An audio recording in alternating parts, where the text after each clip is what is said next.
ஒரு கருவறைக்குள்ள 2 சிவன் இருக்காங்க. 2 சிவனுக்குமே 2 சிறப்பான விஷயம் இங்க சொல்லப்படுது. நீங்களே கேளுங்க. சுவாமி லிங்கம் சுயம்பு லிங்கம், மேல பாக்கிறதுக்கு கவச்சம் மாதிரி தெரியும், கவச்சம் கிடையாது. அந்த லிங்கம் வந்து கல்லா மண்ணா உலோகமா கட்டையா எந்த பொருளால இருக்குன்னு தெரியல.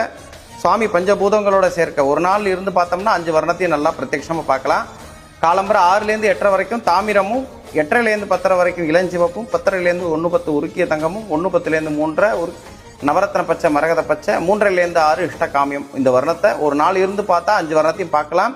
அதிசயிக்க திருமேனி சுவாமி வந்து சுயம்பு பஞ்சபூதங்களோட கலவை, எந்த பொருளால் ஆயிருக்குன்னு யாராலையும் கண்டுபிடிக்க முடியாத ஒரு திருமேனி.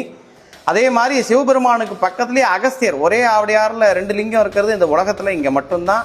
அகஸ்தியருக்கு திருமண காட்சி கொடுத்து தனக்கு பக்கத்திலேயே வந்து ஒரு இடத்த கொடுத்து பூஜிக்க வைக்கிறார். அதனால இந்த ஸ்தலத்தில் மட்டும்தான் 2 லிங்கத்தை பார்க்க முடியும். இப்படி ஒரு சிவன் நம்ம திருவாரூர் மாவட்டம் வலகிமான் வட்டத்துல நல்லூருங்கிற கிராமத்துல அமைஞ்சிருக்கு. எல்லாருக்கும் ஷேர் பண்ணி தெரிய வைங்க. இப்படி ஒரு சிவன் இங்க அமைஞ்சிருக்காருன்னு. நன்றி.